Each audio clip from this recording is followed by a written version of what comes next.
The letter was already written by the time the kettle clicked off. Maren Avila sat at the small painted table in her kitchen, with her phone face up on the wood and a chipped white mug warming the heel of her hand, and read what she had just typed for the 7th time. The window above the sink was the color of wet stone. It was 6:20 on a Tuesday morning in May, and the only sound in the apartment was the building's old radiator, giving up heat it no longer needed, and a single delivery truck reversing in the alley behind the bodega downstairs. She could smell the coffee she had not yet poured, and underneath it, the faint ammonia of the floor cleaner she had used the night before.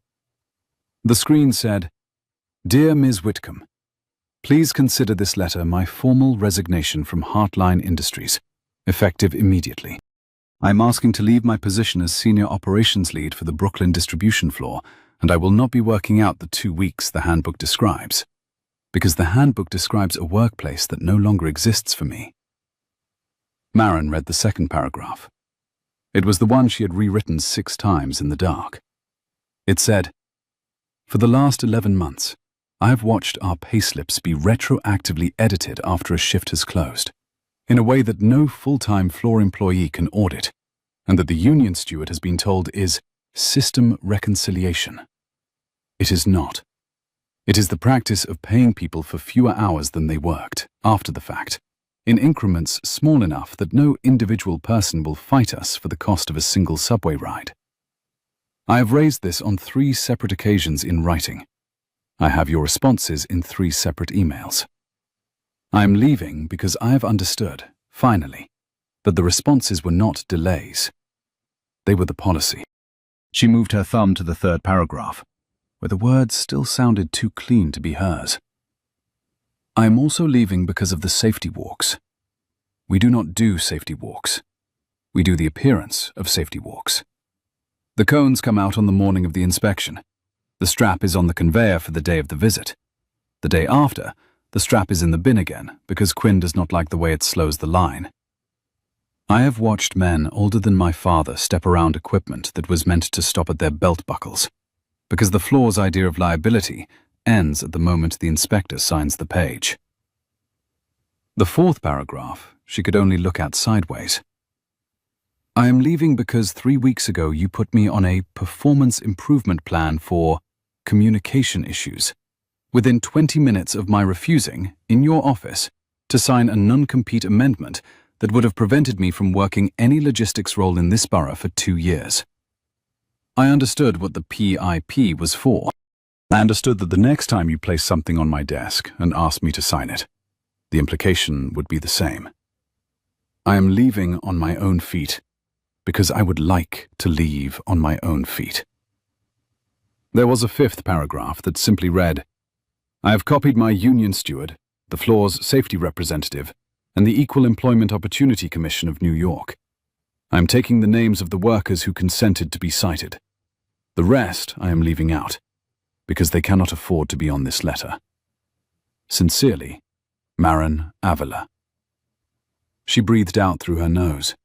She pressed her thumb into the soft skin at the base of her throat, the small place she always pressed when she was about to say no out loud, and held it there. She could leave. She could close the lid of the phone and put it in the drawer with the cracked spatula and the wooden spoon her mother had given her at 22, and walk to the train, and sit at her desk at Heartline at 8:15, and let another month happen to her. She could let another quarter happen to her. She could find a way to keep paying her mother's rent and her own, and the medication. And she could pretend it was not the kind of price she had decided, at 19, she would not pay twice in one life. She did not close the lid. She tapped the address bar. QWI, said her thumb, and the phone offered her the line it was used to offering her, the line she had typed every single day for 4.5 years. q.whitcomb@heartline.com. She read it. She looked at it for the count of 1 slow breath. She thought about what she was about to do, and she pressed it. The phone hesitated, which phones do not really do, but it felt, to her, as though the small lit rectangle paused, the way a friend pauses before saying something kind. The address that bloomed into the to field was not the one she had read. It said q.whitcomb@heartlane.com. One letter. The I in Heartline traded for an A. She did not catch it. The apartment was dim. She had been awake since 4, and the letter she had written was already standing inside her chest, the way a sentence stands inside the mouth a half-second before it is spoken. The screen offered her the address with the same calm with which it offered her every other address that year. The week before, she had archived a memo from a defensive twin of her own company's domain, never examining whose company actually owned the lookalike. The phone, doing what phones do, had learned what she had taught it. It had learned the wrong thing. She read the body of the letter one more time. She did not read the address. She tapped send. For exactly 4 seconds, the apartment was the same apartment it had always been. The radiator hissed. The window held its grey light. The mug warmed the heel of her hand. Then a small chime from the phone informed her that the message had been delivered. And the apartment was a different apartment, because she did not work at Heartline Industries anymore. She set the phone down very carefully, the way a person sets down something they are not sure they want to pick up again. She did not cry. She had decided in advance she would not cry until the train. She poured the coffee. The radiator hissed. She had $304 in checking and $2,000 odd in the joint account she kept open for her mother, a 6-week buffer she had built by skipping every meal she could skip in March, and a sister-in-law in Queens who would lend her the deposit on a smaller place if it came to that. She would not call the sister-in-law unless it came to that, because dignity for Maren Avila had always been the difference between asking once and asking twice. She drank the coffee standing at the window. She watched the alley get a little less grey. She thought, idly, with the clean, strange thought of a person who has done one terrible, obvious thing and is about to do another, that she should probably eat something. Outside the window, a man with a hand truck rolled 3 sacks of flour down the loading ramp behind the bodega. The smell drifted up through the casement and made her think, against her will, of her mother folding the bakery apron on the kitchen table on the last Sunday the bakery was theirs, smoothing the cotton flat with both hands, the way a person sets something down for the last time. Maren put a hand on her own throat. The hand stayed.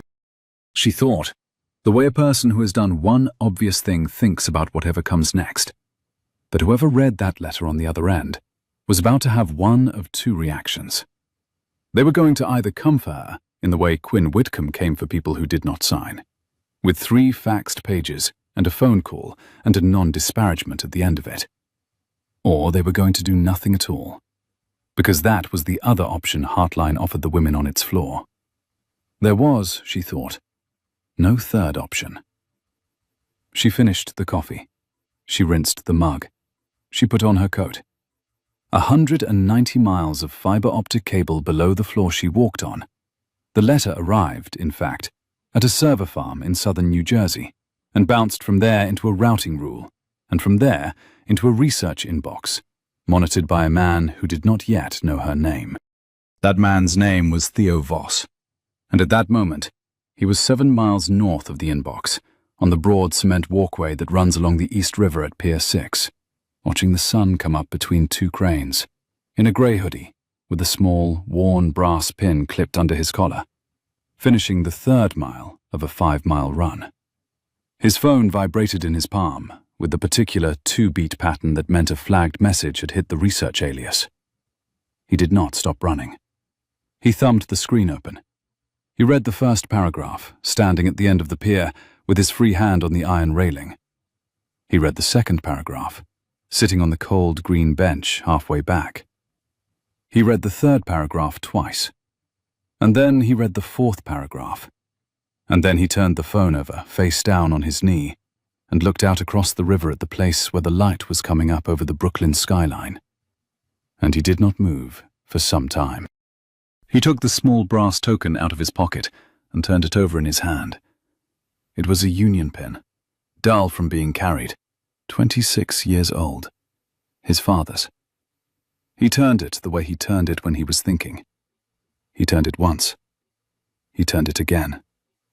He did not say his father's name out loud. The phone rang in his other hand.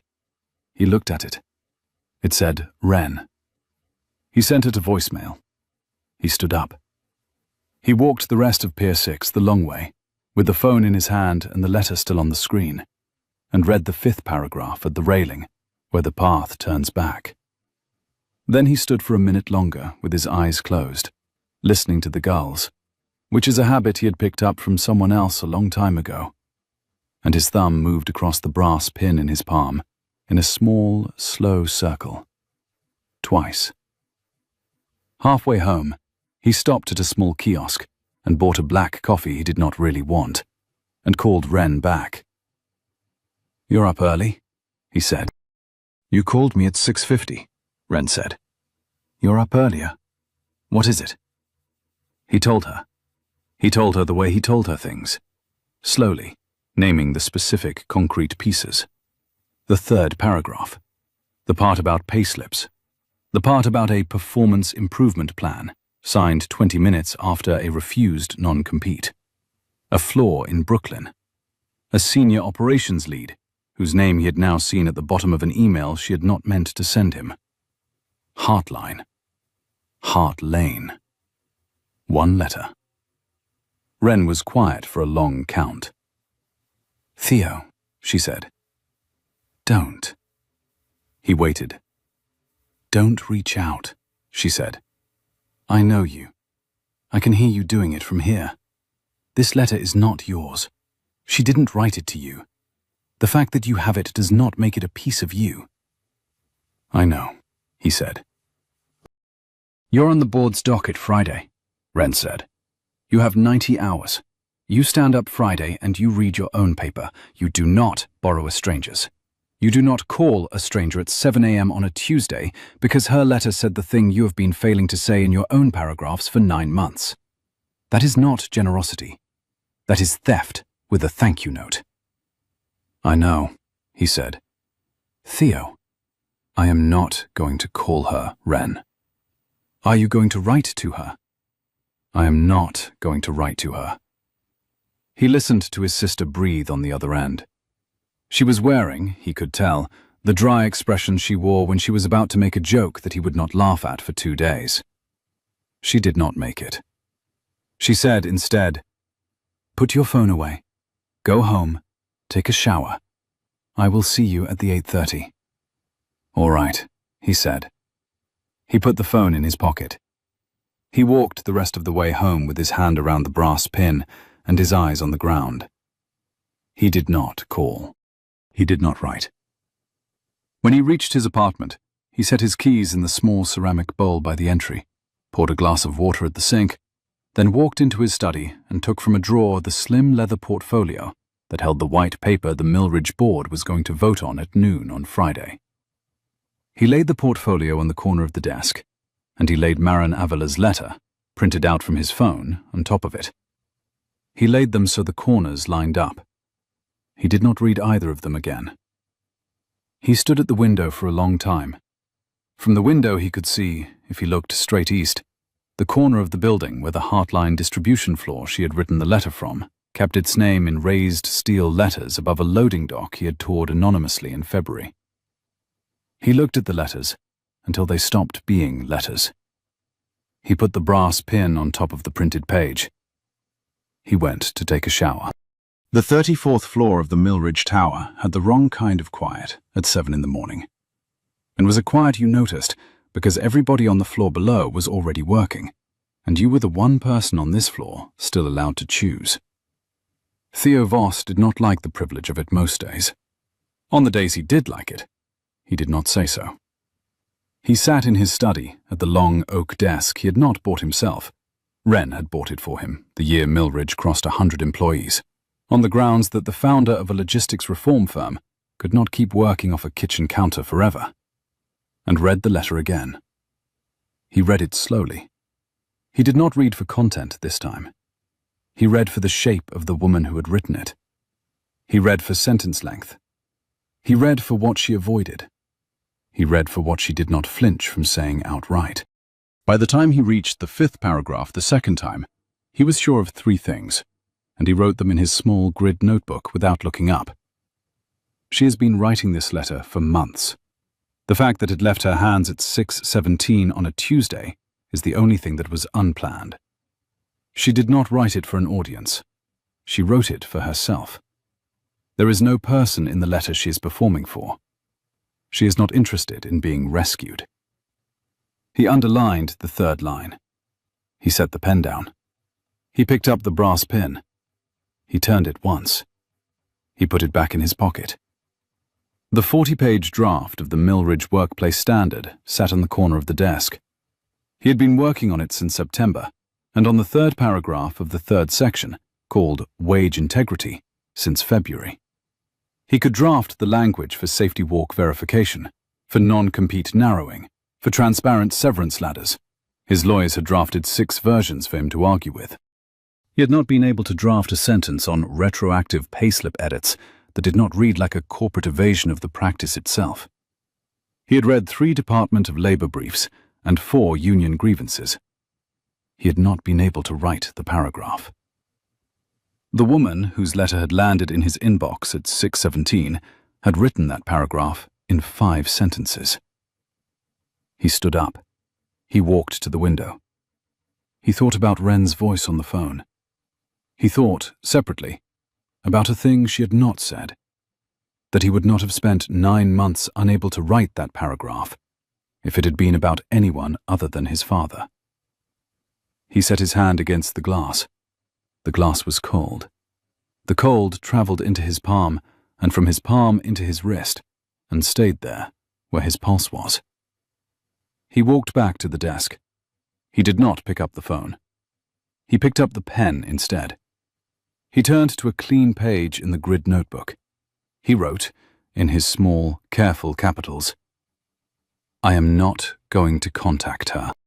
He underlined it. He folded the page in half. He put the folded page under the brass pin on top of the printed letter. At 7:50, he went down to the 8:30. The 8:30 was a thing Wren had instituted 3 years ago, after Millridge had hired its 100th employee, and Theo had stopped knowing names on the 2nd floor. A stand-up 40 minutes, coffee better than it needed to be, and a small table of fruit Wren ordered because Theo would otherwise eat nothing until 2. He stood at the back. He let other people talk. He listened. He drew a small square in the margin of his notebook for every concrete thing he heard.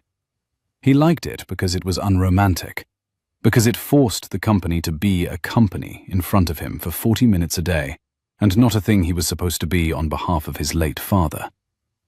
Wren caught him on the way out. She had not slept well. She had the dry register he knew from his teenage years, which was the register she used when she was about to tell him something that was true and that he would not like. "You did not call her," she said. "I did not call her." "You will not call her." "I will not call her." "You read it again." I read it again. She did not say anything for a moment. They stood in the small alcove where the espresso machine made the same useless hiss it had been making for 2 years. Then she said, in her ordinary voice, "Read it on Friday, anonymously. Read the paragraph and credit no person. Read the paragraph because the paragraph is true, and the paragraph is the language you have been trying to find. Sit down. Do not call her. Do not write to her. Do not show up at her door. Do you understand me?" He looked at his sister. "I understand you," he said. "Theo, promise me." "I promise you, Wren." She put her hand on his elbow for 1 short second, which was the most she ever did. And then she walked away, to be furious in a different office, where she would not be furious at him out loud. He went back upstairs. He sat at the desk. He put the printed letter in a drawer. He worked on his own paragraphs. At 11:40 he found himself, against the standing instruction he had given himself an hour earlier, looking at the public LinkedIn profile of one Maren Avila, of Heartline Industries, Brooklyn distribution floor, senior operations lead. 4.5 years at Heartline. 3 years before that, at the Sunset Park Central Kitchens of a community-supported food rescue. 2 years before that, at a community college in Brooklyn, where her first photograph as a student worker was of a girl with her hair pulled back and her chin set, and a stack of folded white aprons under one arm. He looked at the photograph for the length of one slow exhale. He did not click anything. He closed the tab. He picked up the brass pin. He turned it. He did not call her. The first thing Maren saw when she walked onto the Heartline floor at 7:58, before her resignation had been read by anyone at Heartline Industries at all, was Thomas Reyes, leaning against the back of the dispatch desk, with both hands wrapped around a paper cup. He was 61 that month, by his own quiet count and the floor's louder one. He had been a floor supervisor at Heartline for 11 years, and at the freight company Heartline had bought before that for 8. He had 3 grandchildren, a knee that hurt when it rained, and a habit of registering significant events with one short sentence. He looked at her over the rim of his cup. He said. "Why are you here?" "I work here, T," she said. That tracks. Why are you actually here?" "I came," she said, "to clean out my locker before 9. He took a long pull on the cup. He set it down. He did not change expression. "Quinn came in at 7:15, he said. "She has the door closed." Said Maren, who had picked the sound up from him over 4.5 years and never quite given it back.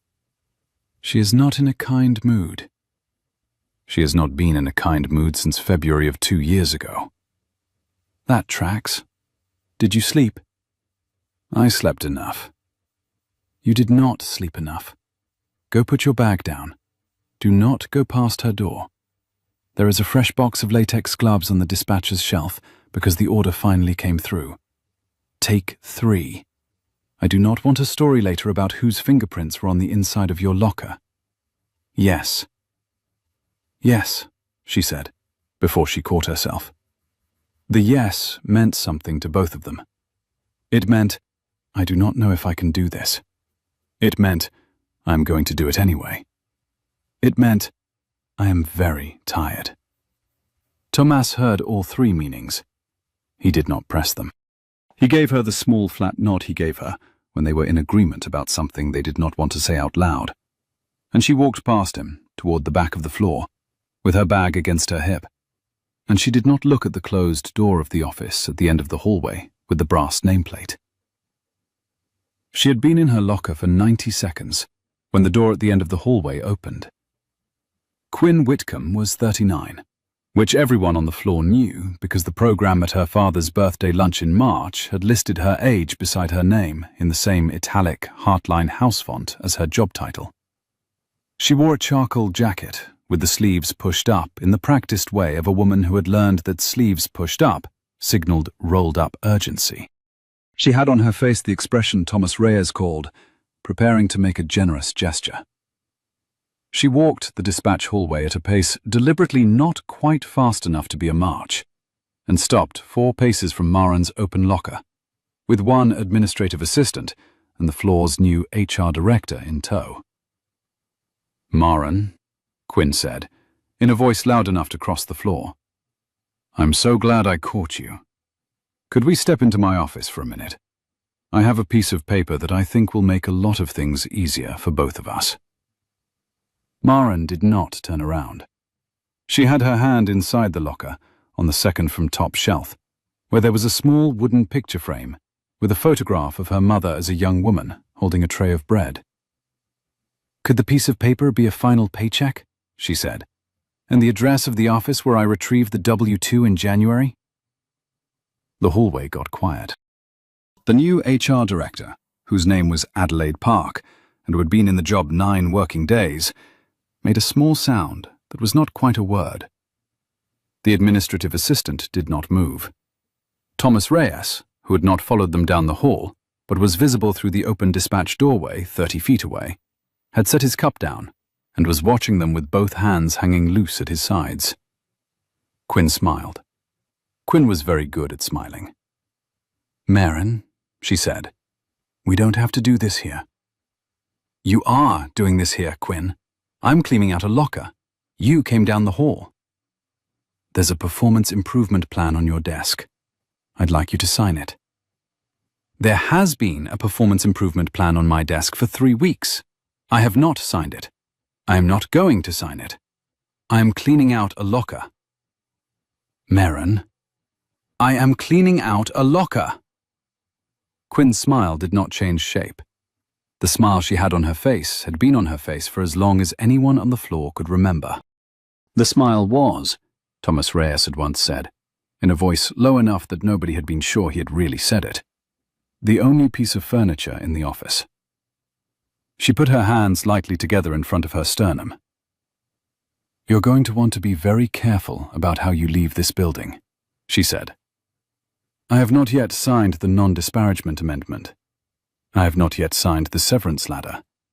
I am, frankly, the only thing standing between you and a separation that is going to be a great deal more unpleasant than it needs to be."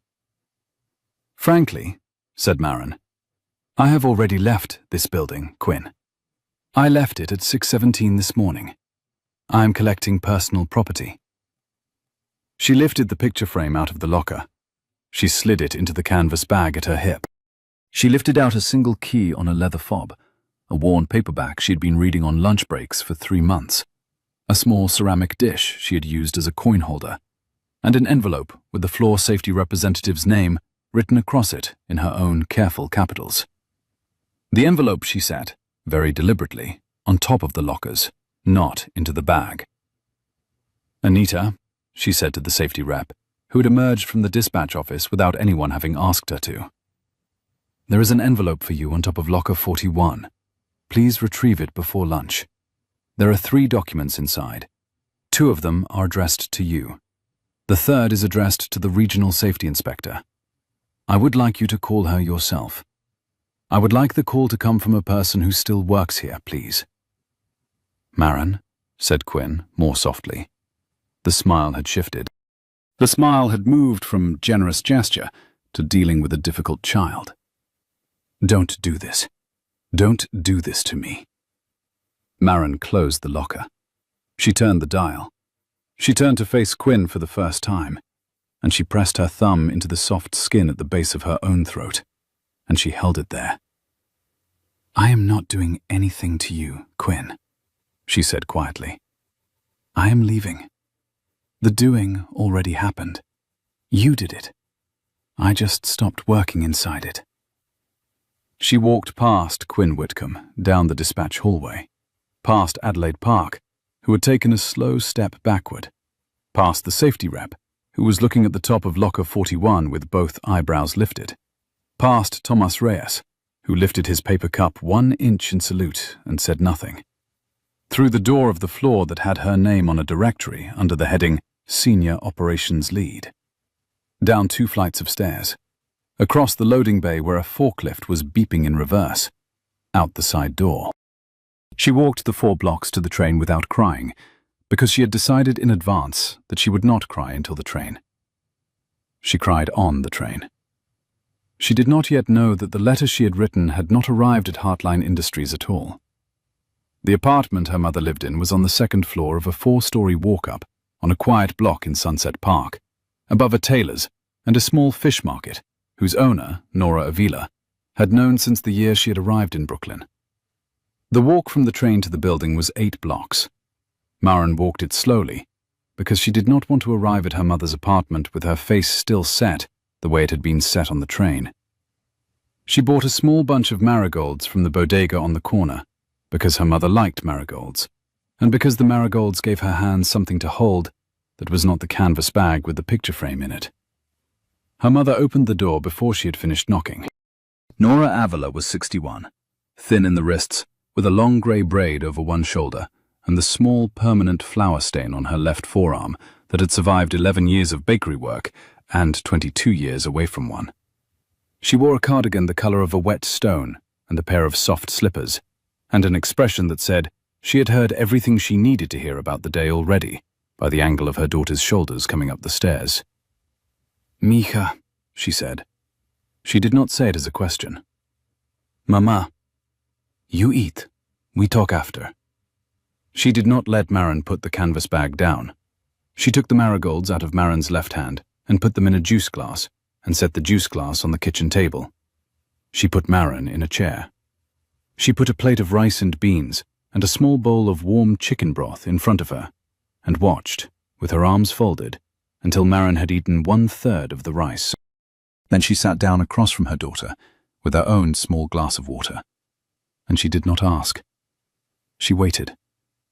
Maren told her, not in the order it had happened, in the order it came up.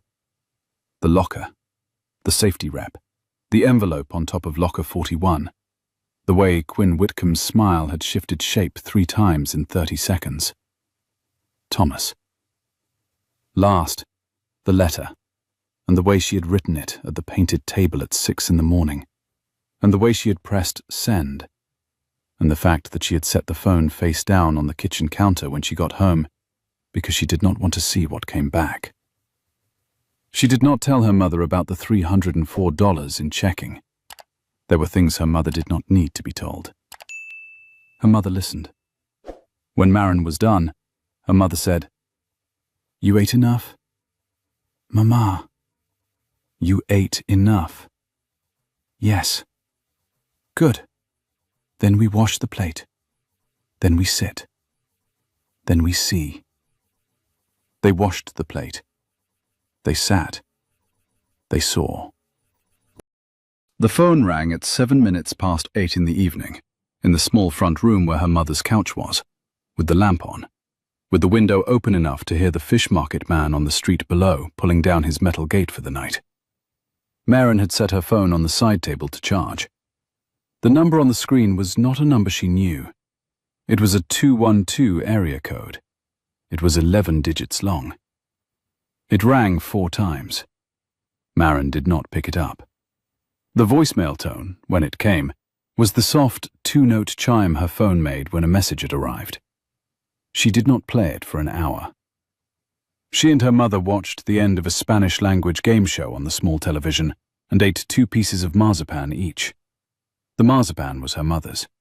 The marzipan had been her mother's since 1989. The marzipan had become, on the night of a difficult day, the household's standard medicine. At 20 past 9, with her mother washing the marzipan tin, Maren picked up the phone. She played the message on speaker because her mother was in the kitchen, which was 4 steps away, and because she did not want to hold whatever it was alone to her ear. The voice on the other end was a man's voice. It was quieter than she had braced for. It did not begin with a name. It did not begin with a position. It began in the middle of its own sentence, the way the voice of a man who has thought for a long time about what he is going to say begins. When the man is no longer young enough to think a phone message is the moment to practice. "My name is Theo Voss," the message said. "I am the founder of Mile Ridge Group. At 6:17 this morning, a letter came into one of our research aliases. It was addressed to your supervisor. It arrived because one letter of a domain name is different. I read it. I would like you to know 2 things. The first, I am not going to do anything with the letter you have not asked me to do. The second is the 3rd paragraph, the part about payslips. I would like to know, if you are willing, what you would tell me if I asked whether that paragraph means what I think it means. You can erase this message. You can also call this number any time before Friday afternoon. After that, I will not need the answer. Thank you for your time." The message ended. The kitchen was quiet. Her mother had turned off the tap. Maren did not look up. She was looking at the screen of her phone. The screen of her phone showed the number and the length of the message, 51 seconds, and a small grey button that said, "Call back." Her mother came and stood beside the couch with the marzipan tin in her hand and the clean dish towel over her shoulder. Her mother did not sit. Her mother said, in the voice she used for the household's standard medicine. "Mija, who is this man?" "He says he is the founder of Millridge Group." "He says he is. Who is he?" "He is the founder of Millridge Group, Mama. They are a logistics company. They have offices in Manhattan. They have an industry white paper coming out on Friday on workplace standards. I have read articles about him." Her mother sat. Her mother folded the dish towel into a square on her own knee and folded it again and set it down. "He read your letter." "Yes." "By mistake." "Yes." Her mother looked at her for a long count. Her mother had eyes the color of a wet cobblestone, and the patience of a woman who had run a night bakery in a borough that had not always wanted her in it. And she did not blink very often, and when she blinked, she did so the way a person blinks when she is choosing carefully whether to put the things she is about to say into the world. "You are not going to call him tonight," she said. "No, Mama." "You will sleep. We sleep. We see in the morning." "Yes." "Do not erase the message." Maren looked at her. "Do not erase the message," her mother said again, more gently. "Not tonight. Not yet. We do not know yet whether it is the kind of message a person should keep. We do not erase a thing until we know. Yes. Yes, Mama." She slept on her mother's couch, under the thin, strapped quilt Nora Avila had carried with her from a town 2 hours south of Quito in 1982, and had since used to fold itself around a daughter's grief approximately once every 5 years. Maren did not erase the message. She did not call the number back. She did not pick up the second call either, which arrived at 6:52 on Thursday morning, also from a 212 area code, also unfamiliar. She listened to that voicemail too, in the kitchen, with her mother already standing at the stove with a small frying pan and an egg. The second message was shorter than the first. "This is Theo Voss again," the second message said. "I will not call again after this. I will be at your address this evening at 7 o'clock. I will not knock on your door if you do not open it. I will leave the page on the door. I am not bringing a job offer. I am bringing one paragraph. If you tell me you do not want the paragraph on your door, I will not put it on your door. The phone number that I am calling from is the number you can text me. Thank you." Her mother turned the egg. Her mother did not speak. Her mother set the egg on a plate. Her mother put the plate in front of Maren on the kitchen table. "He has your address, Mija. He has the address Heartline had for me. This is the address. I have been at this address since March." I know, Mama. He is coming tonight. He says he is coming tonight. He will not knock if you do not open the door. That is what he says. You will not open the door. I do not know." Her mother looked at her for a long count. "Eat," her mother said. Maren ate. The egg was warm and salty, and tasted faintly of the cumin her mother kept in a small jar on the windowsill, and of the cast iron pan, which was 41 years old that month. The kitchen smelled of cumin, and the warm iron smell that came up through the floor from the tailor's downstairs, and very faintly of marigolds. Maren held the small juice glass with the marigolds in her left hand, and ate the egg with her right hand, and did not, for the length of 2 slow breaths, think about anything at all. She did not text the number. She did not call. At 12 minutes past 7 that evening, the buzzer beside the apartment door rang. She did not press the buzzer. She stood very still in the small hallway, with the strip of brown felt that her mother had nailed along the bottom of the front door against the winter drafts, and she watched the small black plastic intercom on the wall, as though the intercom were the man, and the man were the intercom. The intercom did not buzz a second time. There was a pause of perhaps 4 seconds. Then the intercom said, in the same quiet voice she had heard on the voicemail, slightly disrupted by the small box, and slightly larger because of the cement of the stairwell. "Maren, it is Theo Voss. I am here. I will wait 2 minutes. If you do not come downstairs, I will leave the page in the metal box on the wall by the inside door, and I will go. I am not coming up." There was no pause for a reply. The intercom went silent. From inside the apartment, through the open kitchen door, she could hear her mother washing a plate with the methodical, slow tempo of a woman who had decided not to listen on her daughter's behalf. Maren did not go downstairs. She did not go to the kitchen window, although it faced the street and would have shown her the back of a man standing on the front stoop in the May twilight, beside a small black duffel bag and a folded sheet of paper. She did not go because she had decided, in the 4 seconds between the intercom going silent and her next breath, that she did not want to see what he looked like. Not yet. Not because she was afraid. Because she did not yet know which version of him she would have to remember tomorrow. And she did not want a picture of a face to do that work without her permission. She pressed her thumb into the soft skin at the base of her own throat and held it there for a slow count of 10. 2 minutes was not very long. She heard, faintly, 2 minutes happen.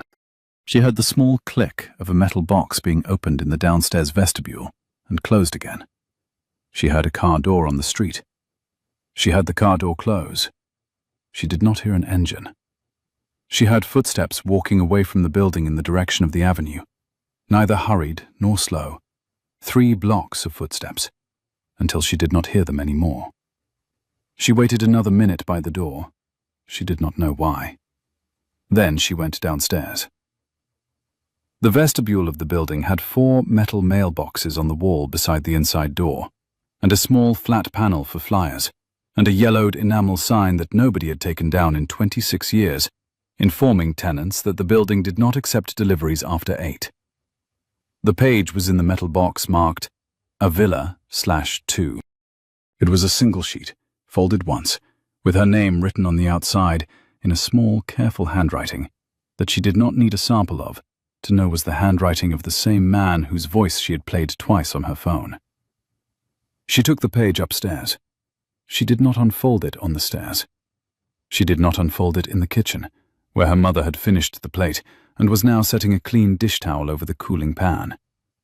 She unfolded it on the painted table by the window in the front room, where the lamp was on. It was the 3rd section of the white paper, photocopied from a typed draft.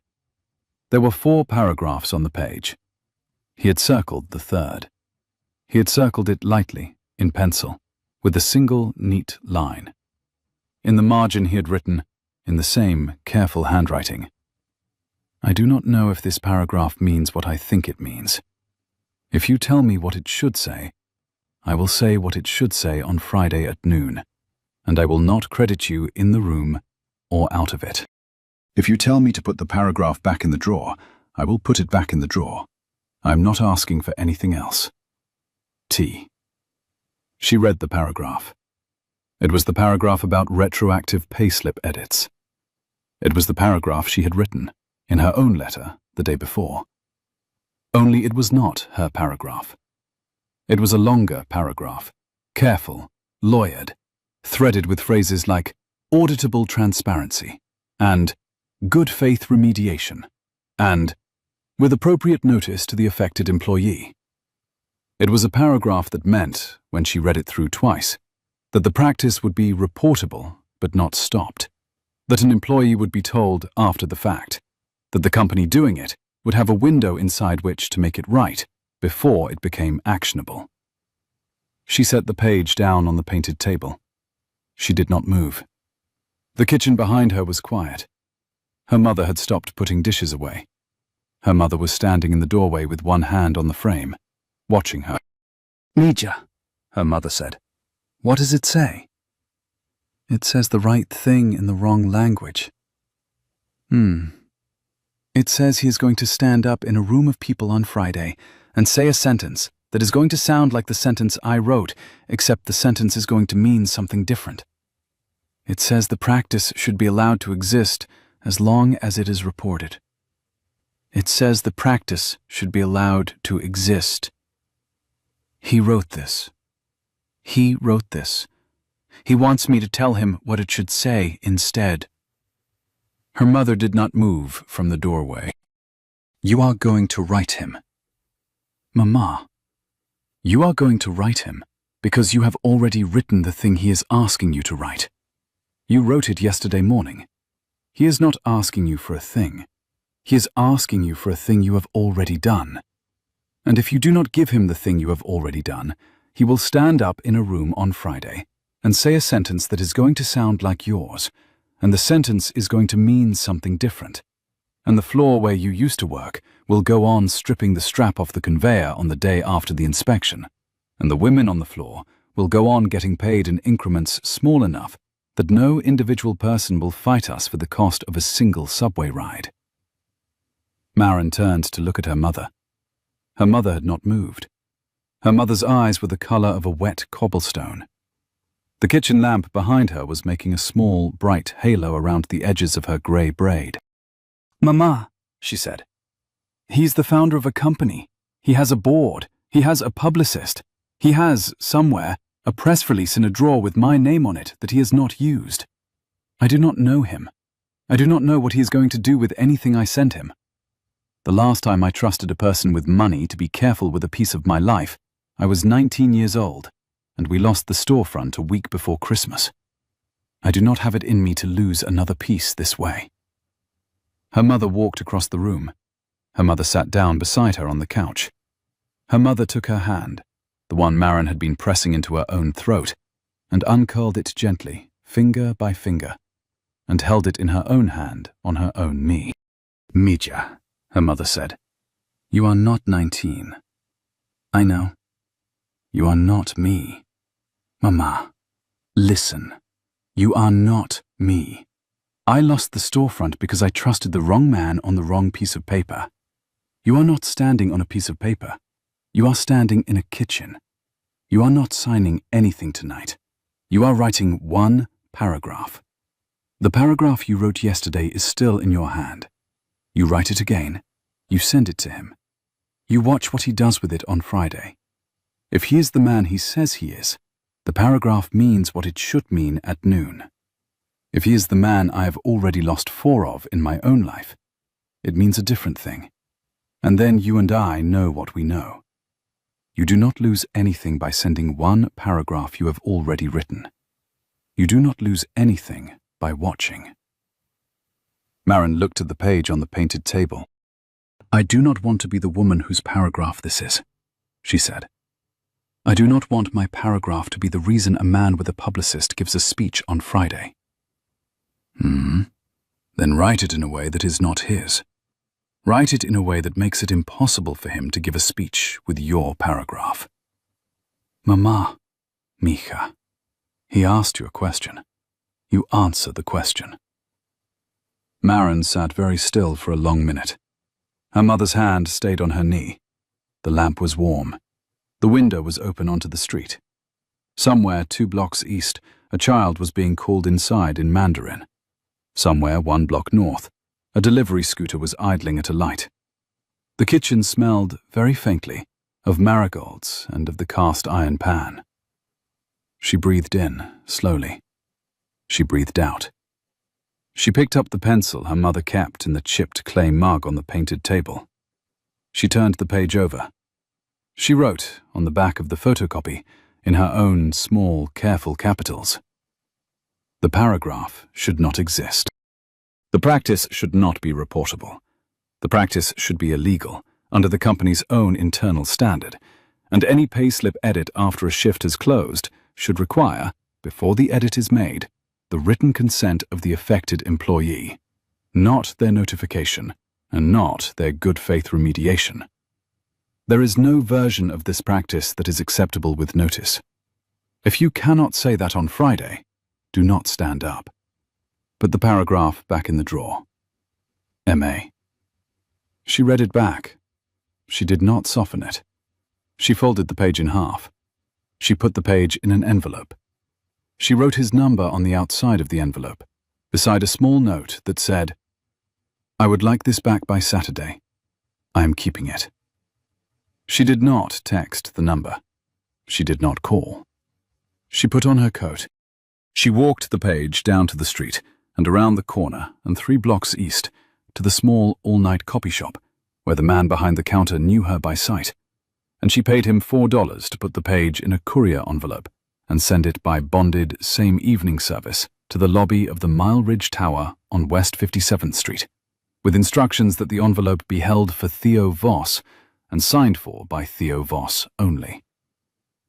She walked home in the May air, with both hands in the pockets of her coat.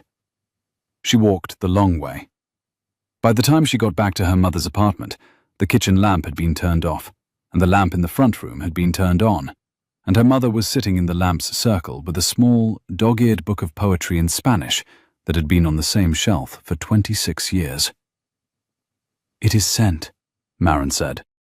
Her mother said. "Then we wait."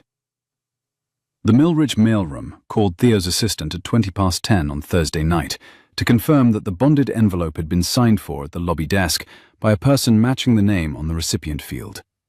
By 11:12, the envelope was on his desk in the study at the apartment on the 34th floor of the tower.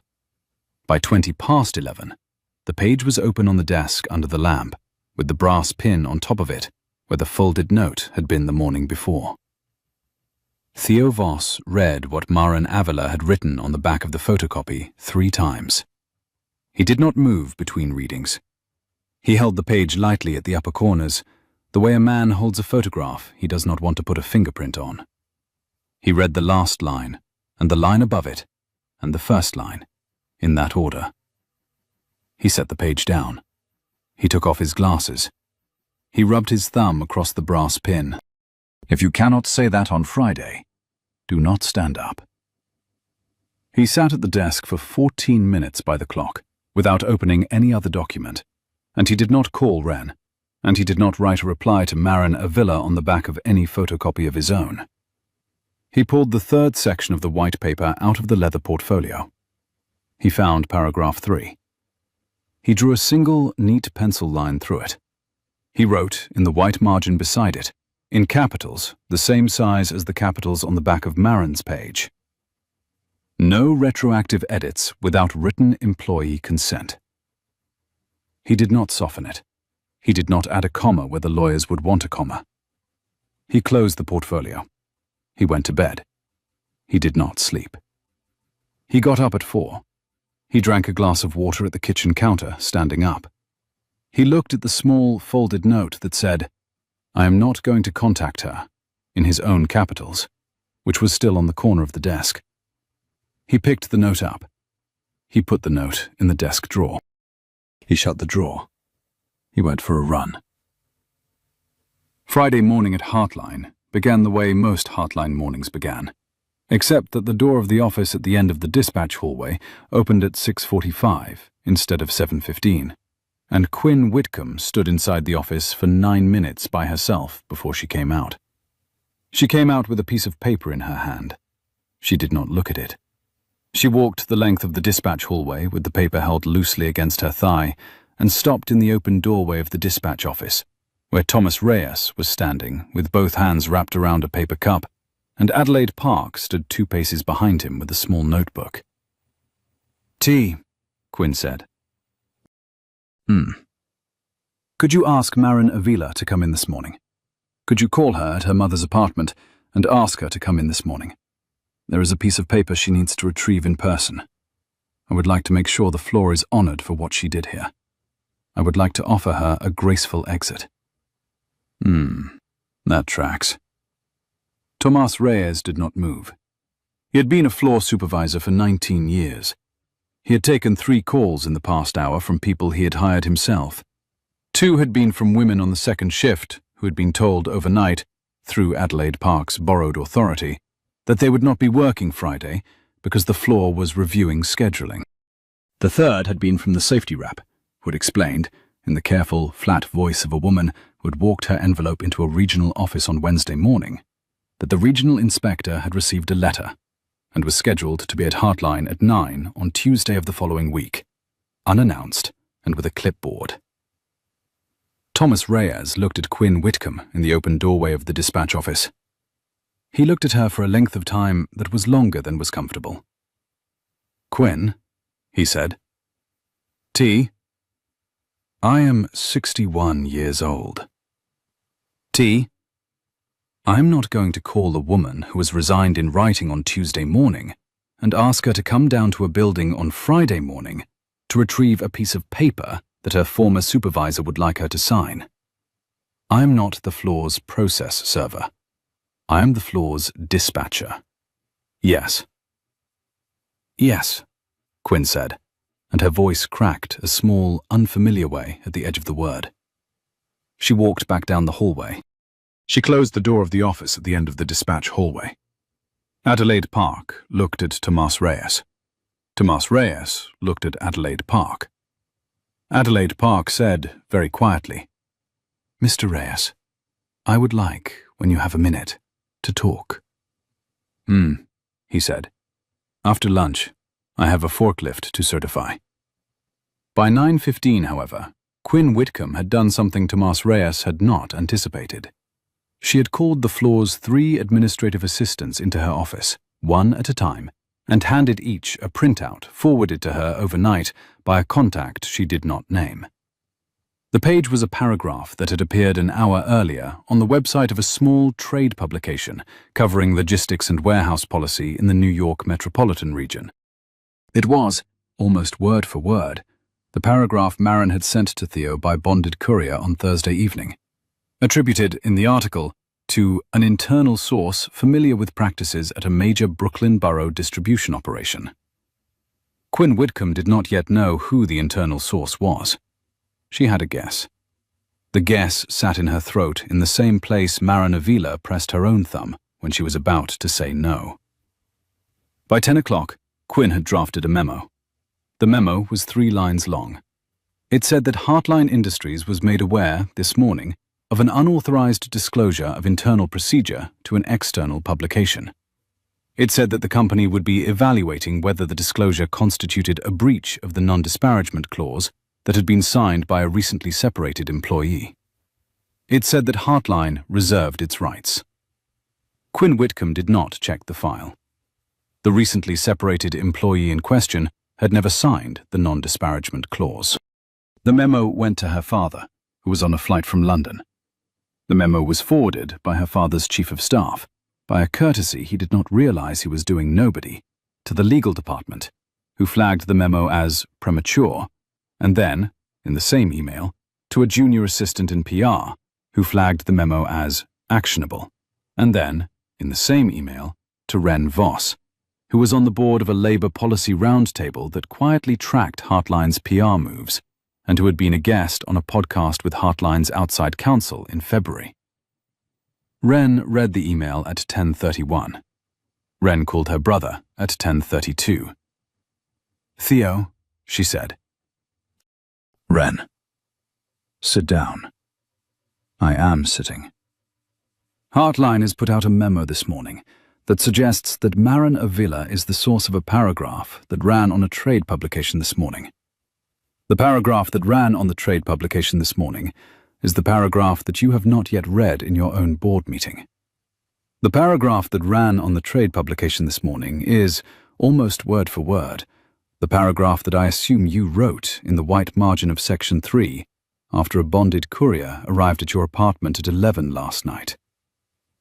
Theo, did you give that paragraph to Maeve Carlin at the trade publication? There was a long count of silence. No, he said. Then who did? I do not know. The paragraph was not in any file I shared with anyone. It was in pencil, in my study, on a draft.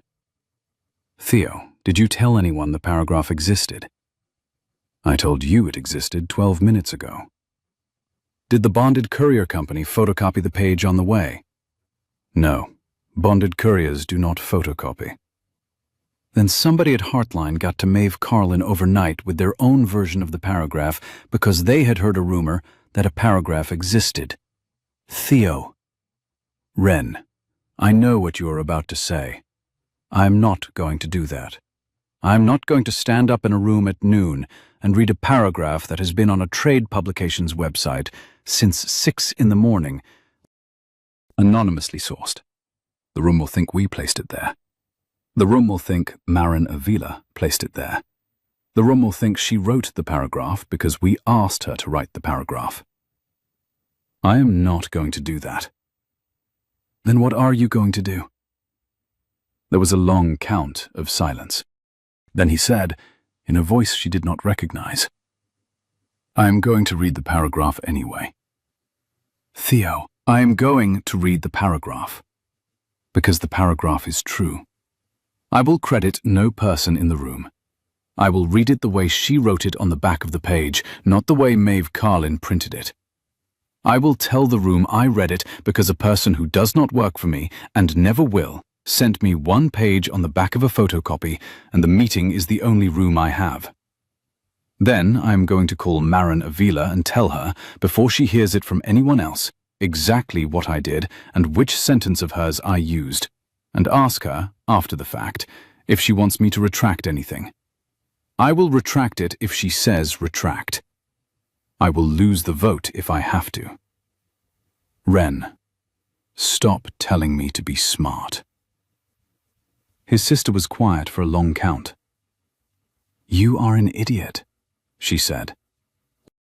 Ren, you are an idiot, and you are going to lose the vote, and we are going to have a very expensive month, and I am going to be at the door of the conference room at 11:45 with the coffee you don't drink, because today is the day you actually need it.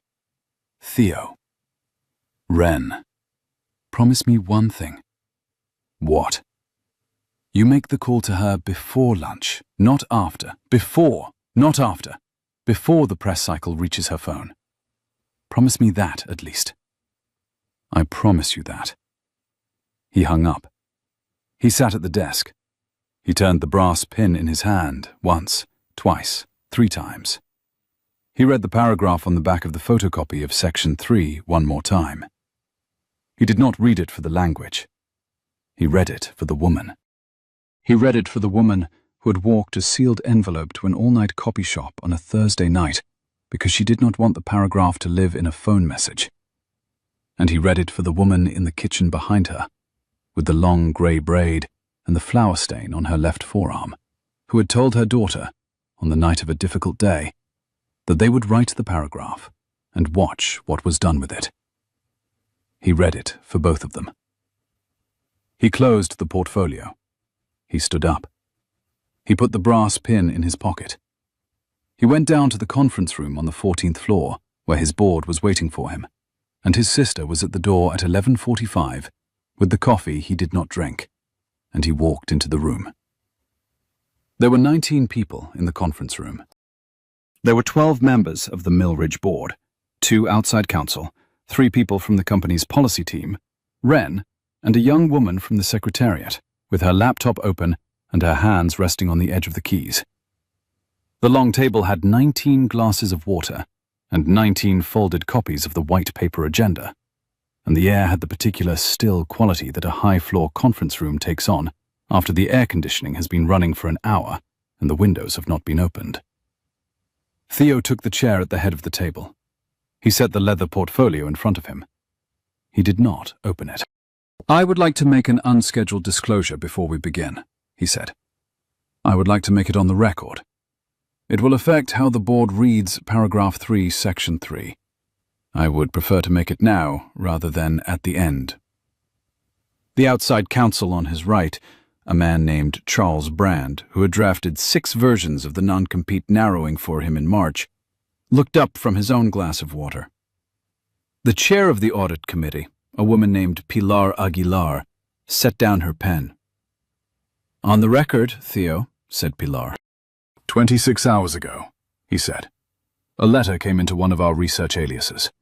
A resignation letter from a senior operations lead at a Brooklyn logistics company. It arrived because one letter of a domain name is different. It described 4 practices on the floor she was leaving. One was retroactive payslip edits without employee consent. I read it. I called her, left 2 voicemails. On Thursday evening, I went to her mother's apartment in Sunset Park and asked her, through an intercom, what one paragraph of Section 3 should say. I told her I would not name her in the room or out of it. She sent back a paragraph, in her own handwriting, by bonded courier last night. I am holding the page. He opened the portfolio. He laid the photocopy of Section 3 on the table. He laid Marin Avila's page beside it, blank side up, with her handwriting visible to the people closest to him. This morning at 6, he said. A paragraph appeared on the website of a trade publication that follows the logistics and warehouse sector. Attributed to an internal source at a major Brooklyn operator, it is almost word for word the paragraph this woman wrote on the back of Section 3, 12 hours earlier. I did not give that paragraph to the publication. She did not. Somebody at the operator she resigned from did, because they had heard a paragraph existed and wanted to control its appearance. What appeared is not her version. It is, almost word for word, an earlier draft I had typed under the lamp on Thursday afternoon, before I read her page. I would like Mr. Brand to find out how they obtained it. Charles Brand made a small, precise notation on his pad. The decision before the board, Theo said, is whether Section 3, as drafted, will be the binding internal standard of Mealridge, and whether we release it Monday. The decision before me is different. It is whether I read paragraph 3 as the lawyers drafted it, or the way this woman has written it on the back of this page. I have decided. I will read her version. I will not say her name. I will lose the vote, because her paragraph requires written employee consent before any retroactive payslip edit, in a binding standard the lawyers have not yet reviewed. I would like the loss on the record, so the next vote, in October, is on her sentence and not on theirs. And so my sister can issue a statement on Monday that says, in plain English, what I'm about to read into the minutes. Let the loss stand. He looked down at Marin Avila's handwriting on the back of the photocopy. He read paragraph 3 the way she had written it. He read the sentence about no retroactive edits without written employee consent in capitals, slowly, with his hand flat on the table beside the page. He did not look up between sentences. When he was done, he set the page down. He looked at Pilar Aguilar. Madam Chair, he said, I move that Section 3 of the White Paper, as just read into the record, be adopted as the binding internal standard of the Mealridge Group, effective Monday at 9. Pilar Aguilar looked at him for a long count. She looked at Charles Brand. She looked at Wren, who was leaning against the wall by the door, with the cup of coffee Theo had not touched on the small side table beside her elbow.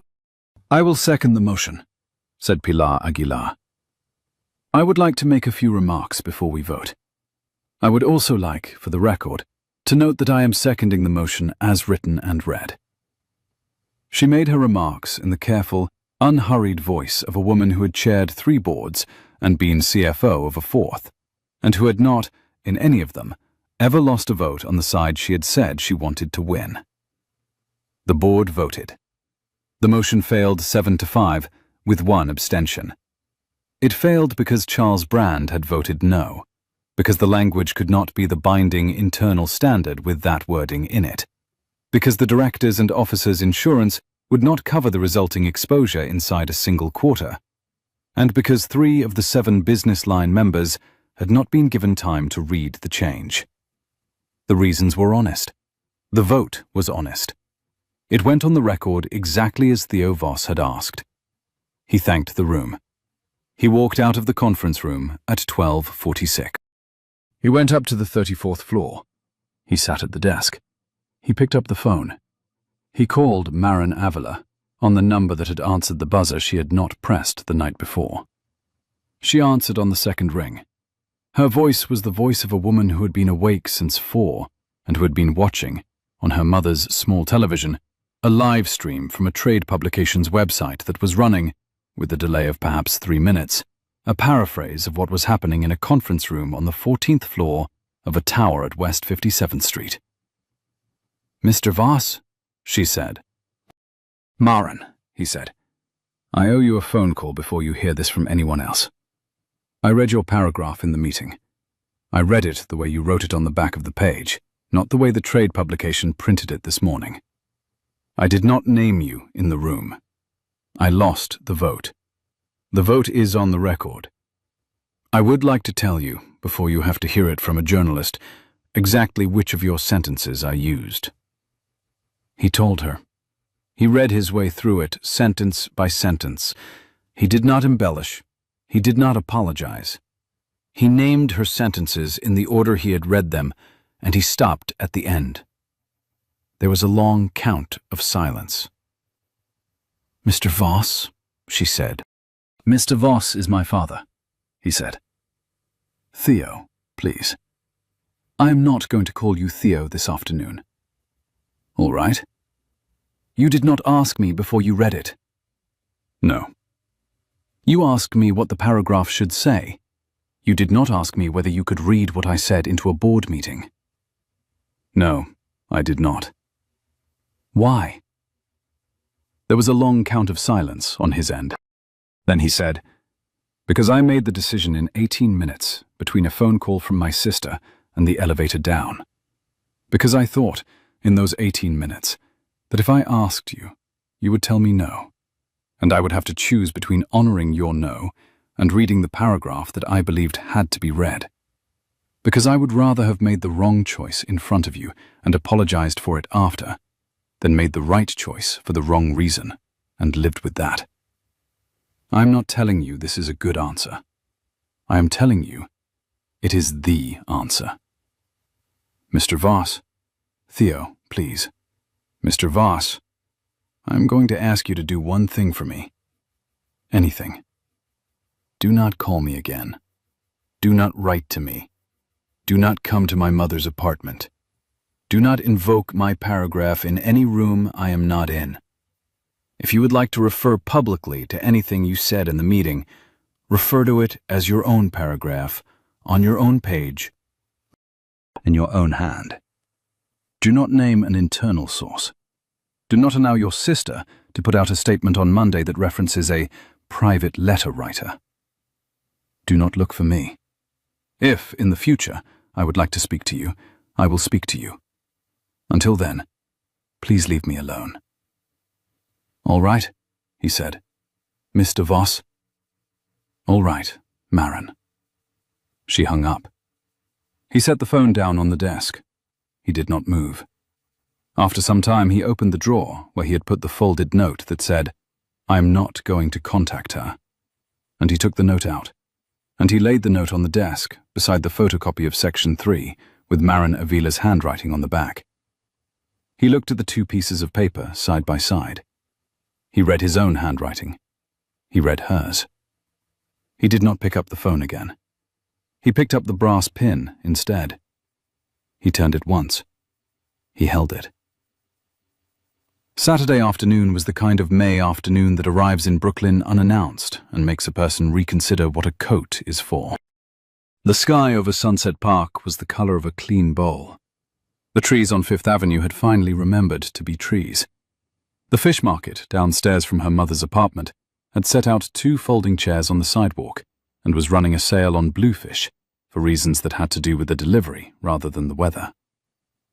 Maren walked the 8 blocks from the train at Pier 6 to the entrance of the Mill Ridge Tower at 2:20 in the afternoon. She walked with her hands in the pockets of the same coat she had walked home in on Thursday evening, and she walked at the pace of a woman who had decided what she was going to say at the door and was no longer adjusting it on the way. She had not slept on Friday night. She had not snapped because at 4:15 on Saturday morning, after she had spent 2 hours arguing with herself on her mother's couch, she had picked up her phone and reread the small, careful sentence in the margin of the photocopy that she had taken back from the bottom of the canvas bag. "I do not know if this paragraph means what I think it means." And she had understood, in that very small and very specific way that arrives only at 4:15 in the morning, that the man who had written that sentence in the margin had been telling her the truth. The lobby of the Mill Ridge Tower was a polished slab of grey stone, with 1 security desk and 1 elevator bank, and a small fig tree in a pot. The man at the security desk looked up. "I would like," Maren said, To leave an envelope for Theo Voss. I would like to be told whether he is in the building. Your name? Maren Avila. The man at the security desk did not pick up the phone. The man at the security desk did not look at the elevator bank. The man at the security desk looked at her for one slow count, then said very quietly, Mr. Voss is in the building. Mr. Voss said, if a woman by your name came down to this desk at any point on Saturday, please send her up. Mr. Voss said, on no other condition, but on this one condition, he would like to be interrupted. She looked at him. He told you my name. He told the desk your name on Friday at 1:15. She walked across the polished grey stone. She rode the elevator alone. She did not adjust the small canvas bag against her hip. She did not press her thumb into the soft skin at the base of her throat. He was waiting at the elevator on the 34th floor. He was not wearing a jacket. He had a small grid notebook in one hand. He had his other hand in his pocket, around what she could not see but suspected, by the way his thumb moved, was something small and worn, and not much larger than the cap of a pen. Maren. Mr. Voss. All right. He walked her down the corridor to the room with the long oak desk. He did not offer her a chair right away. He stood for a moment in the doorway, with the desk between them, and she watched him do a small, careful thing she would think about a long time later. He closed the door behind her, and then he opened it again, 2 careful inches, as though he were leaving a window for the room. I would like to walk, she said. All right. They went down to the street. He left the notebook on the desk. He took his coat off the hook by the door anyway. They went the long way to the waterfront, 11 blocks west and then south along the river, and they did not talk until they had reached the far end of Pier 6, where the cold green bench was that he had read the 3rd paragraph of her letter on 3 days earlier, and where a small Cuban boy was practicing a flag routine for some entirely separate occasion, with a small flag the color of a coral reef. They sat, not on the cold green bench, on the broad, flat concrete at the end of the railing, with their feet over the riverside and their hands on the lip of the concrete, in the company of the boy with the flag. She said after some time, Why did you come to my mother's apartment, Mr. Voss? Because I had been failing to write that paragraph for 9 months, and a woman I had never met wrote it in 5 sentences on a Tuesday morning.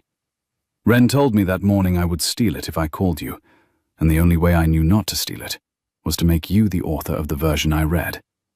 By Thursday, the lawyers had given me a version that made the practice reportable instead of impossible. I sat at my desk for 19 minutes and tried to write the right version. I could not. I cannot say a sentence about a man lost on a floor that does not turn, in my hand, into an apology for the company that owned the floor. I needed somebody who had never been the company's daughter. Mr. Voss. Theo. Mr. Voss. The lobbyman told me you left my name at the desk on Friday at 1:15. I left it at 1:15 because at 1:14 you told me on the phone not to call you, and I needed to leave a way for you to come if you decided you wanted to come. I could not leave a phone number with you because you had told me not to call. I left a door. I would have left the door open until October. I would have left the door open until the 2nd vote in October. Maren. She looked at the river. She did not look at him. The river was the color of cold steel. My mother told me on Thursday night, she said, that she had buried 4 of you in her own life. I am sorry. You are the one who said the sentence in the meeting on Friday at 12:32. The sentence about losing the vote on the record. I watched the trade publication transcript run a paraphrase of that sentence at 12:35. I've read the sentence about 20 times. I would like to know whether you knew, when you said the sentence in the room, that the sentence was going to be on a trade publication's website by 12:35. No. You did not write that sentence for the website. No. I wrote it for the minutes, and for one woman in a kitchen in Sunset Park who I knew would be watching the trade publication transcript on her mother's small television, because there was no other room I could speak to her in. I wrote it for one room and one woman. The website was an accident. She thought about this. She thought about it for a long count. Mr. Voss. Maren. You will not put my name on anything you write. You will not refer to a private letter writer. You will not allow your sister to put out a statement on Monday with the words, "a courageous floor employee," or "an internal source." You will refer to paragraph 3 on your own page, in your own hand. You will lose the vote in October if you have to lose it. You will not look for me between now and October. If, between now and October, I would like to find you, I will find you. Until then, you will leave me alone. All right. You are not going to argue with me. No. All right. The Cuban boy with the flag finished his routine. He looked over at them, expectantly. They clapped. They clapped for some time. The Cuban boy's small grin was the color of a coral reef. He took a bow. He went back to the beginning of his routine, with the seriousness of an 8-year-old who has been told by a serious woman in a corner of the park that his routine will not become a routine unless he runs it through 3 more times. Theo watched the boy. He said after a while, "There is a Polish counter at the south end of Sunset Park. On 5th. On 5th. They run a pierogi special on Saturdays after 3. Mr. Voss. I am not famous for being funny." She looked at him sideways. He was looking at the river. He had a small, careful expression on his face that did not quite resolve into anything she could call by a name. The expression sat between his eyebrows for one short breath, and then went away, the way the expression of a man who has tried a joke and would prefer the joke to die quietly goes away. She did not smile. She came close. "Mr. Voss." "Yes." "I am going to go home now. I am going to walk to the train.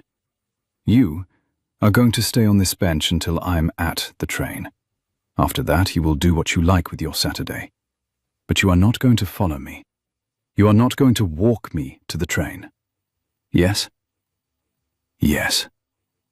She stood up. She did not press her thumb into the base of her throat. She walked the long way back along the railing, up the path and up the hill, and she did not look back. She bought a pierogi at the counter on 5th Avenue. The smell of the warm dough was the same smell that had drifted up through her casement on Tuesday morning, and had made her, against her will, think of her mother, folding the bakery apron on the kitchen table on a Sunday 22 years ago. She ate it standing at the counter. She did not cry. She had decided on the walk up from the river that she would not cry until she was on her mother's couch with the striped quilt, and even then, only the careful kind. Theo Voss did not follow her. He did not stand up from the broad, flat concrete at the end of the railing for almost 40 minutes. The Cuban boy with the flag finished his routine 3 more times. The May light over the river became a slightly different May light. He turned the brass pin over in his pocket. He did not say his father's name out loud. When he finally walked back to the tower, he stopped at the small kiosk and bought a black coffee he did not really want, and called his sister Wren. "I lost the vote," he said. "I know," said Wren. "It is in the minutes." "I walked her to the river. I did not walk her to the train." She told me a Polish counter on 5th Avenue does pierogi after 3. "She told you, or you told her?" "She told me." "Then we are not entirely without hope," said Wren, "for our Saturdays." The article came down at 3 minutes past 9 on Sunday morning, on the homepage of a paper she did not normally read. Maren saw it, because her phone vibrated on the corner of the painted table while she was still in her pajamas making coffee, and the vibration was the particular 3-pulse pattern her phone used for direct text messages.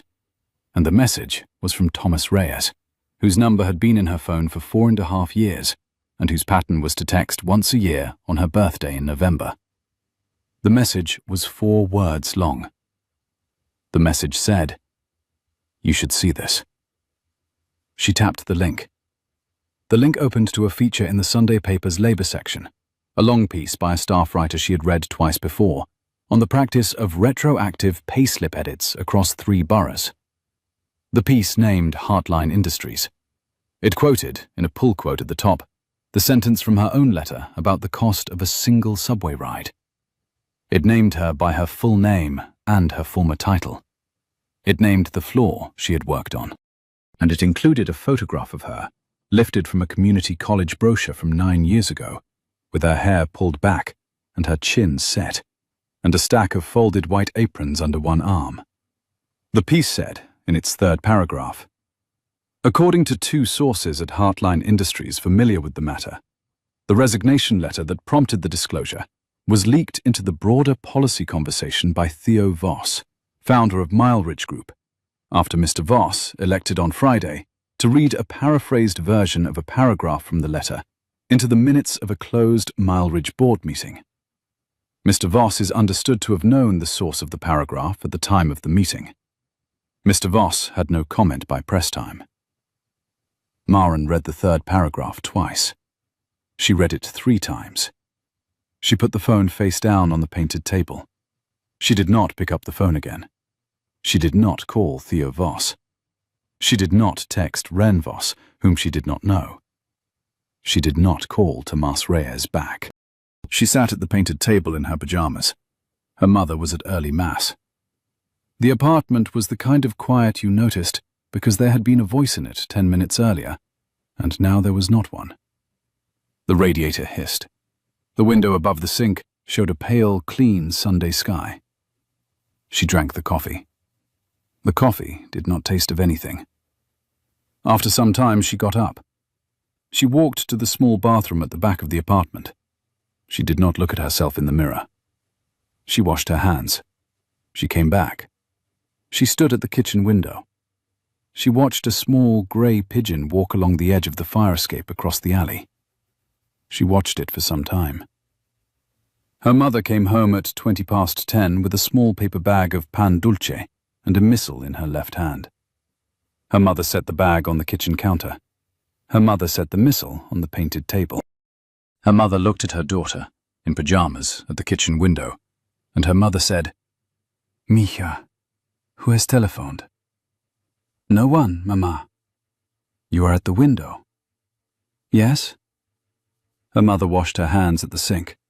Her mother dried her hands on the dish towel that lived over the handle of the stove.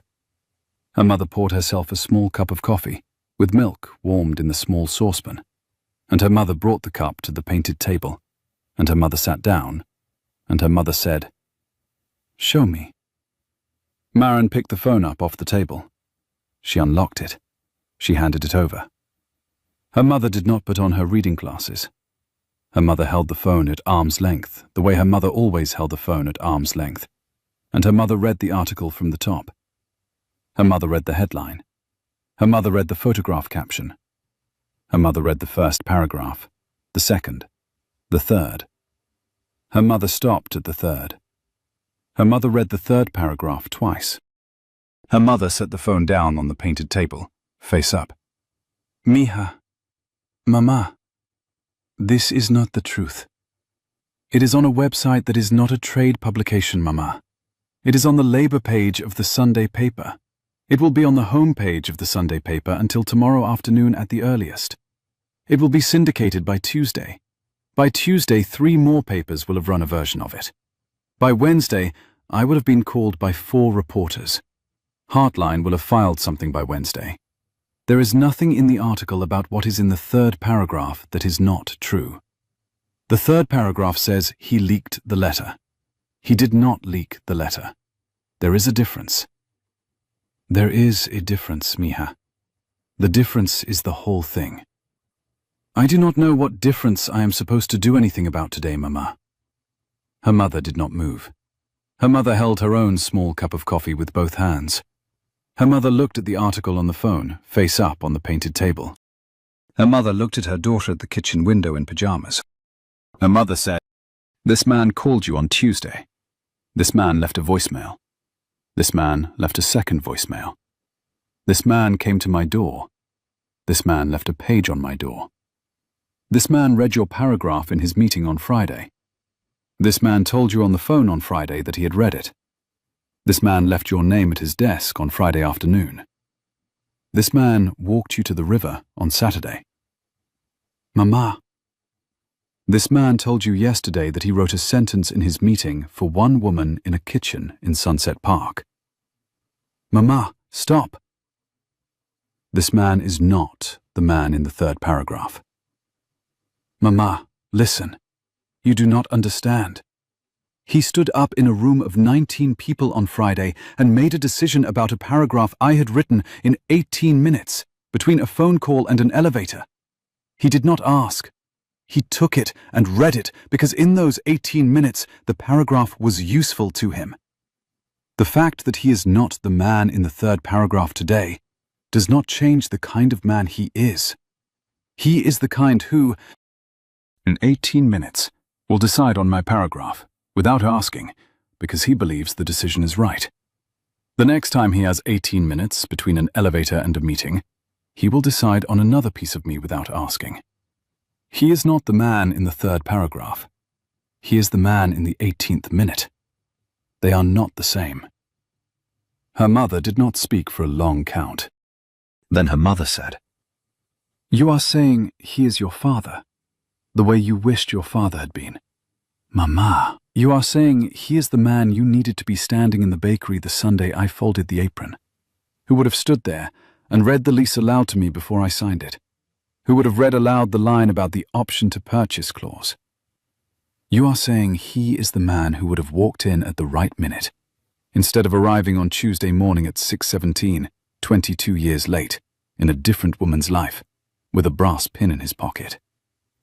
Mama, please. Merrin, you will sit down." Merrin sat down.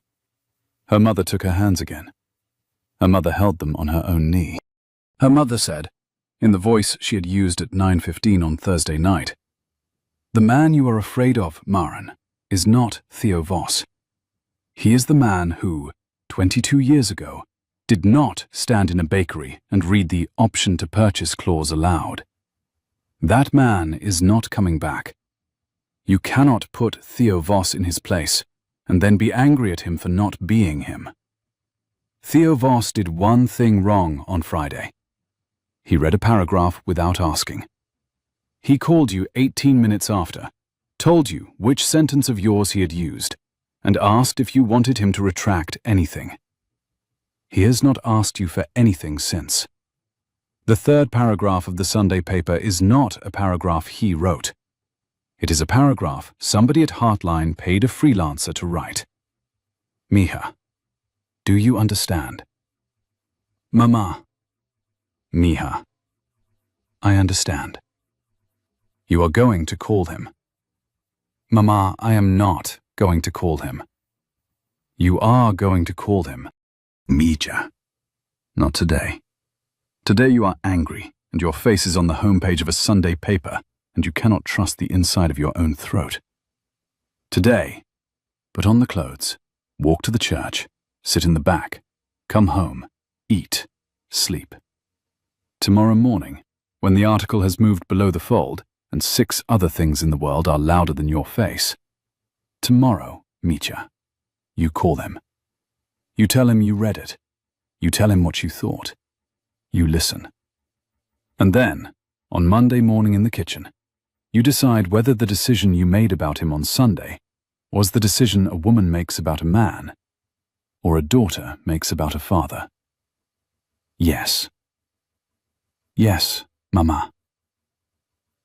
She did not call him on Sunday. She did not call him on Sunday night. She slept 4 hours. She woke at 4:15.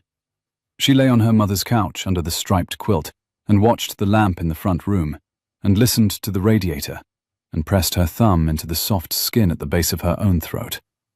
And she did not call him. She did not call him on Monday morning either. The thing that happened on Wednesday morning 11 days after the letter had left her hands at 6:17 on a Tuesday, did not happen in a kitchen. It happened in a small, carpeted conference room on the 8th floor of Heartline Industries, in front of 3 board members, 2 outside counsel, the regional labor inspector who had received a yellow envelope 11 days earlier, and a single staff writer from the Sunday paper, asked to attend on the condition that what was said could be paraphrased without quotation. Maren was not in the room. She sat at the kitchen table in her mother's apartment, her hands wrapped around a cup of tea, listening on a line set up by Adelaide Park, the new HR director at Heartline, who had walked into Quinn Whitcomb's office on Monday afternoon at 4 with a small notebook and had asked Quinn to sit down. What had happened between Monday at 4 and Wednesday at 9, Maren would only ever hear about in fragments.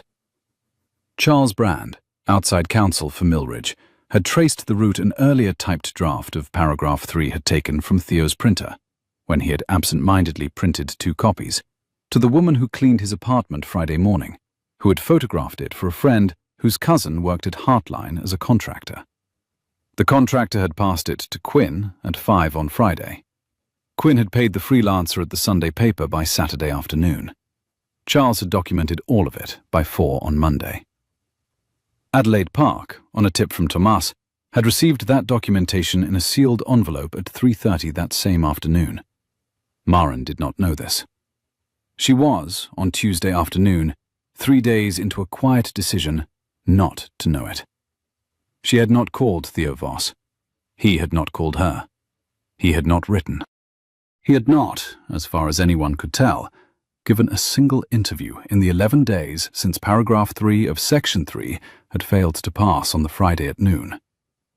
He had, however, on Tuesday afternoon, when the Labour page article had not yet been corrected, walked down to the 14th floor of his own tower and sat in front of his own board and told them, on the record, that he would step down as the chief executive of the Millridge Group, effective immediately, and would carry the white paper, in its full revised form, to the New York-New Jersey Logistics Workers Coalition.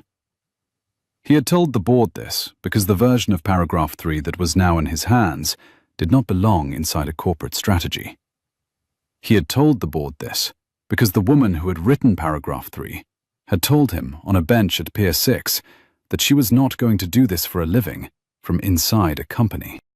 He had told the board this because an internal binding standard owned by the company that owned the floor would not have stopped the equipment 22 years ago, and a man in a cold green office at the head of a long table was not the man to pretend otherwise.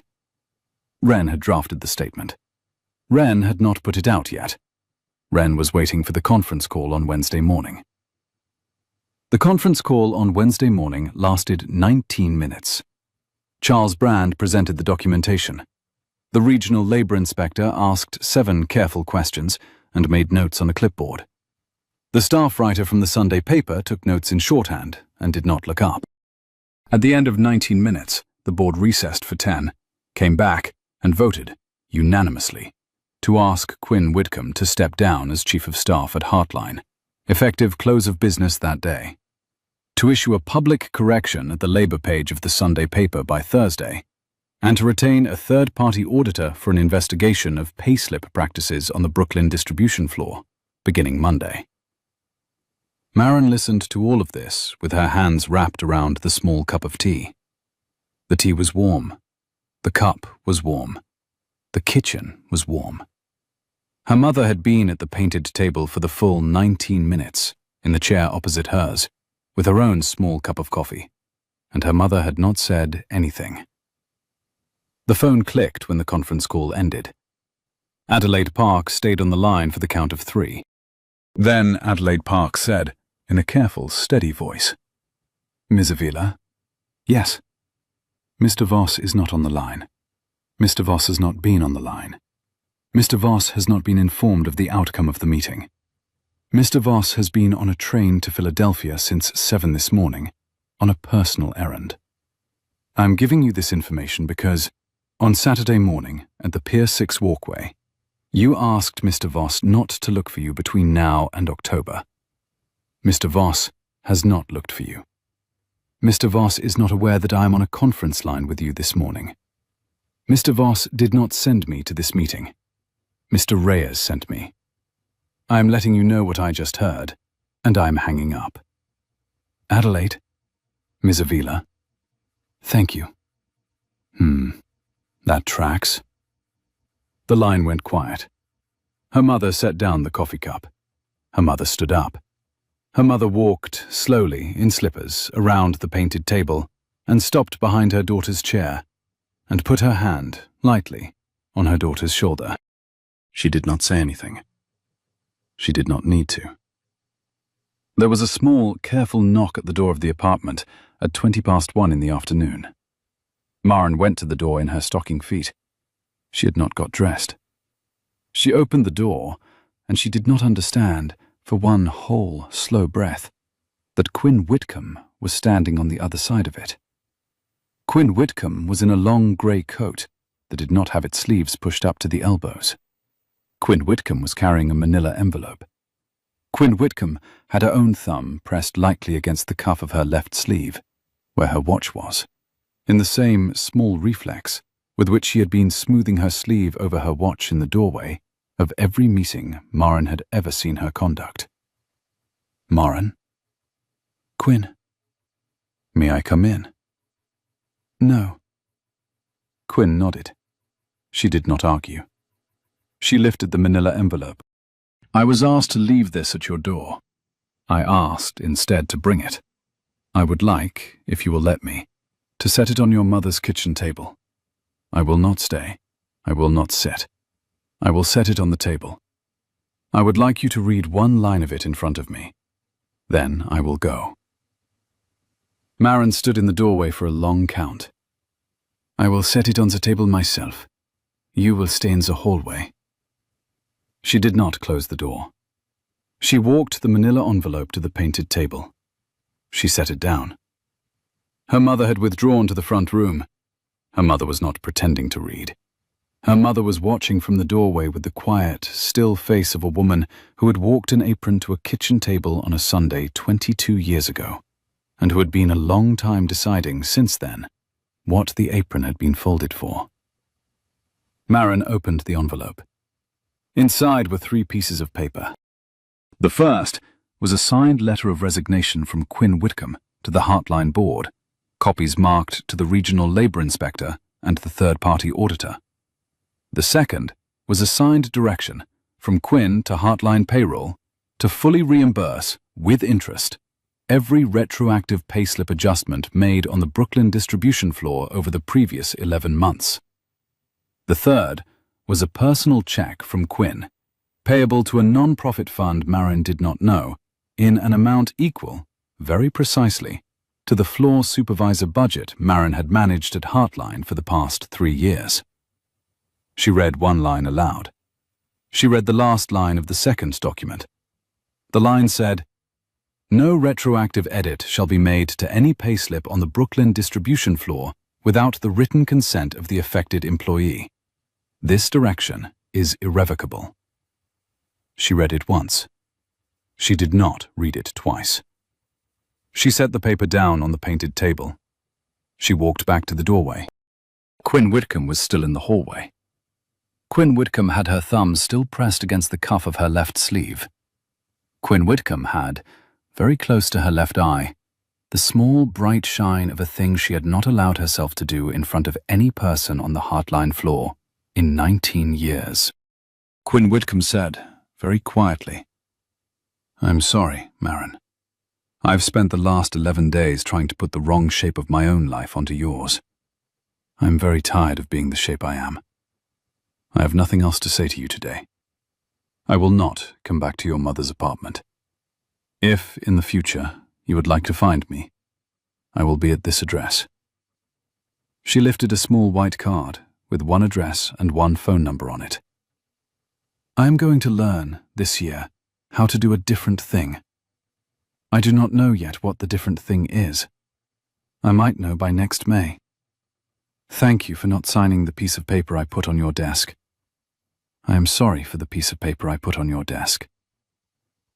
Maren did not say anything for a long count. She nodded. She took the card. She closed the door gently. She walked back to the kitchen. She sat at the painted table. She set the white card on top of the 3 pieces of paper. She set both hands flat on the wood and pressed. Her mother came in from the front room. Her mother put a hand on her daughter's shoulder, lightly, briefly.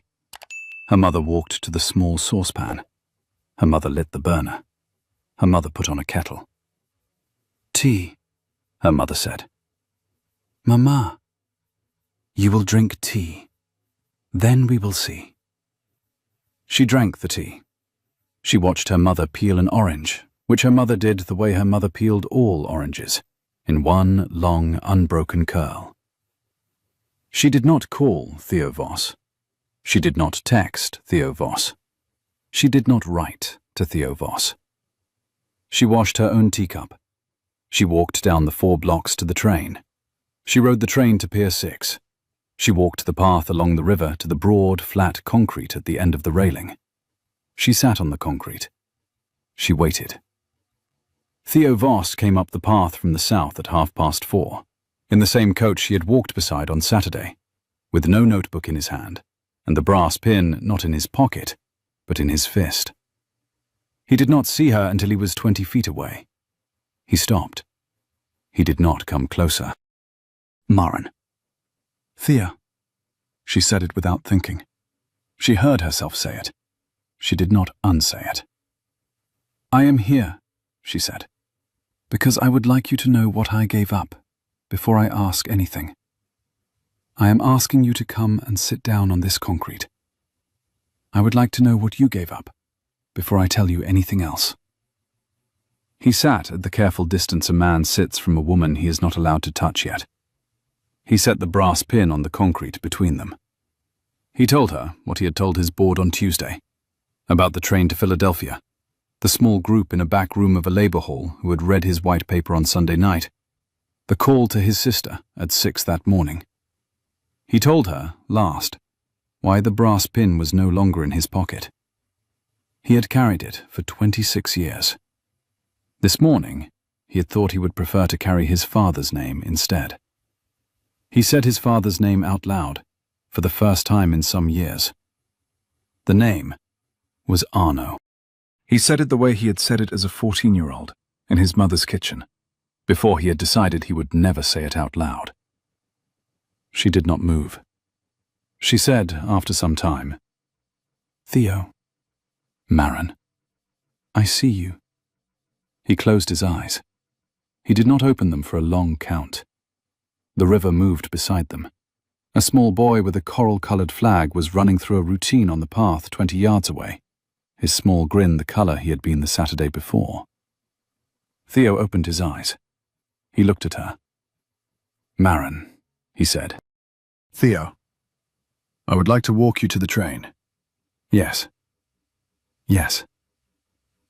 By the first Sunday in September, the kitchen in Sunset Park had the kind of light it got in September, which was a slightly lower light than the light of May, and the bakery apron her mother had folded on the kitchen table 22 years earlier was no longer on the back of the chair, because Maren Avila had, in late July, hung it on a small brass hook above the painted table, where it could be seen, and where her mother could be heard, twice a week, to be running her hand along the cotton on her way past the kettle. The handbook had a name on it now. The name was the Sunset Kitchen Standard.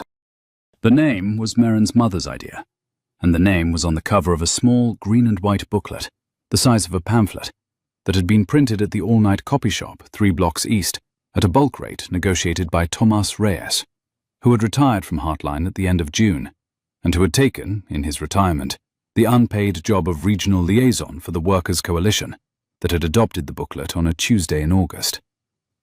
The first paragraph of the booklet did not name a person. The first paragraph said, "No payslip on any floor under this standard shall be edited after a shift has closed without the written consent of the affected employee. There is no version of this practice that is acceptable with notice." The second said the same about safety walks. The third said the same about non-competes.